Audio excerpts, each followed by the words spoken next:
evening, campers. We're going to talk about the 1978 Booker winner, Iris Murdoch's The Sea, which is quite honestly one of the best books I have ever read. Now, if you had told me, Kieran, you would like an Iris Murdoch book this much, I would have laughed in your face. Iris Murdoch's reputation, and bear in mind this is my first ever Murdoch, but I was told multiple times, or the perception of it is that she's philosophical, she's dense, she's complex, you're never really gonna have that great of a time with Murdoch. Like, you have to be like in the right zone.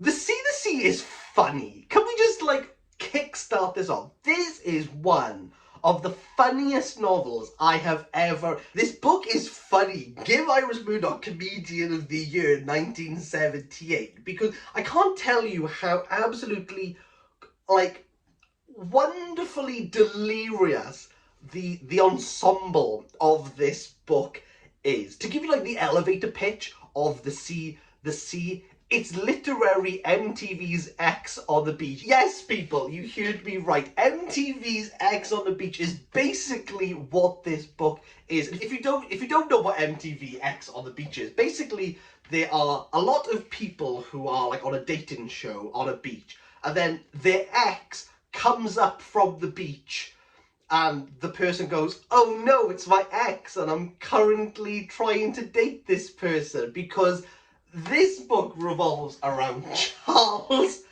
Araby, who is the most the worst person ever in the best way. He's an old theatre thespian. He moves to a quiet village by the seafront to live out his last days. And all of a sudden, all of his exes just keep coming in. Also, all the ex-girlfriends represent the different countries of the United Kingdom. Oh, it's great. So you have one ex breaks into his house and goes, "You said you were going to marry me 25 years ago if you didn't marry, and you never did." And he's like, "Well, I don't remember that."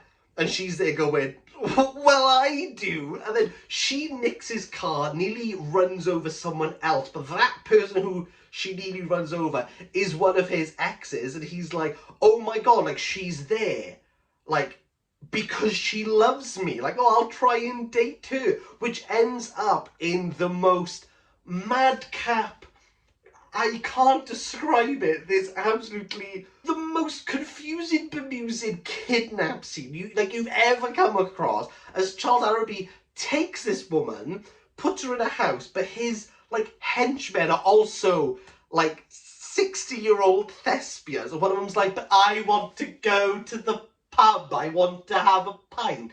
And Charles is there going, "Fine, go for a full pint." And then one of them's in the trees, hooting like an owl, being like, "Oh, don't worry, I'll be on watch out in case her husband rocks up." And the woman's just there going, "Can I just go home?" And Charles is like, "No, you can't." She's like, "But I'd quite like to." And Charles Araby's like, "No, I'm going to cook us all a delicious meal." Now, Charles Araby is so pompous, self-righteous, and kind of it's his way or the highway. No one can tell him he's done anything wrong.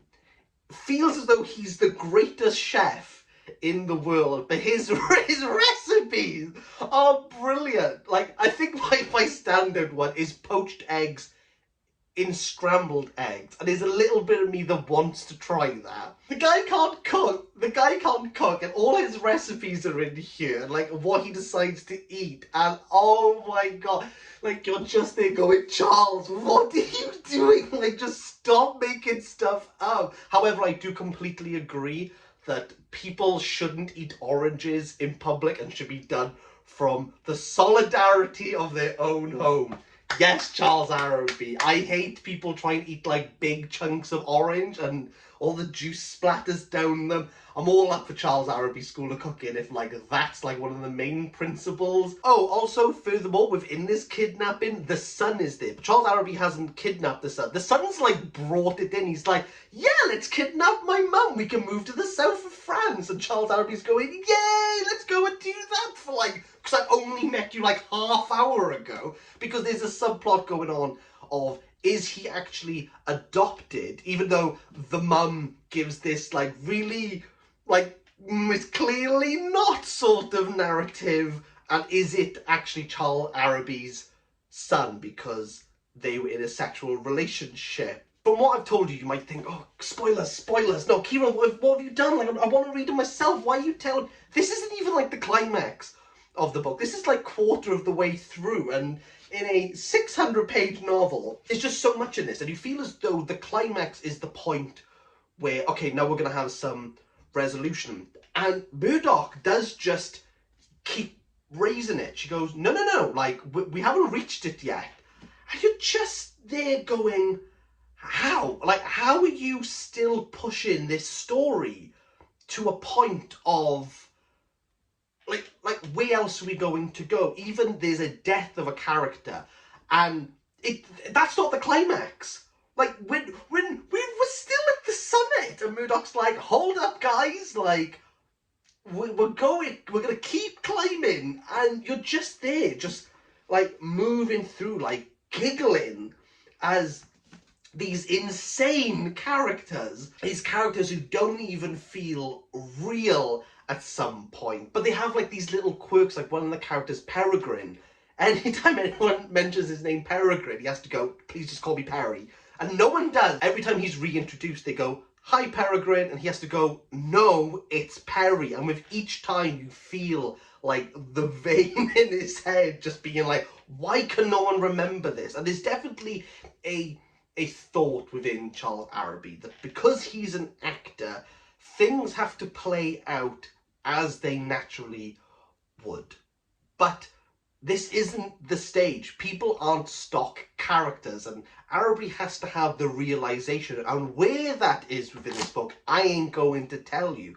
But you realise that these people aren't playing characters. He's not the director of this showpiece. That he is just a man, and he's a man at the end of his days, and he's going to die, and if people don't like him, they can cut him out. This isn't like a bad show where the next night, okay, we're going to try it again. Like, this isn't the case, and Araby has to deal with that. And why is it only Araby? Because this is told from his perspective. This is his diary, and he does reach a moment where he's going, hang on, do these people like me? Like, am I seeing this from the right point of view? Is what I'm actually saying happened the facts? This isn't a Shakespearean tragedy where two star-crossed lovers end up loving each other despite disarray and getting back together, and each night try to replicate that. This is real life. People find new friends, they find new loves, they find new lives. And Araby is the only one that seems to be stuck on repeat. And again, there's a moment within this where he starts to realise that. But still, Murdoch is just going to keep cranking. She's just going to keep cranking. One aspect of Murdoch's book which captivated me, because it does not let go at all throughout the sea, is Araby is very much attached to people. That he's very aware of what people think of him, and that's where his self-worth comes from. That's where his self-centeredness comes from. However, he's not self-aware to recognise that. Be the famous actor Clement, who Charles had a relationship with, and her status gave him his status. And it feels as though everyone knows that Araby got to where he was due to his relationship with Clement. However, with her death, and her being's interesting, because even though she's absent in the book because she's dead, she doesn't reappear like on X on the Beat, her spectre and her ghost and her being is there. You feel that she's still affecting all these people. Murdoch within this book doesn't say something unless it's going to completely come around full circle and hit Charles in the face. At the moment that he's confronted with a young actor who tells him his position on Araby's work, bliss. You could feel the sledgehammer of humility pound him at that moment. We also had his cousin who had a good job in the army, which his family all approved. So when Charles said he was going into the theatre, his family felt as though it was just, like, it wasn't a real job. He wasn't, like, what are you doing with your life, Charles? Again, everything does seem to come around full circle when Charles does make it within the theatre and Richard decides to turn to Buddhism, and the family dynamic and opinion shifts.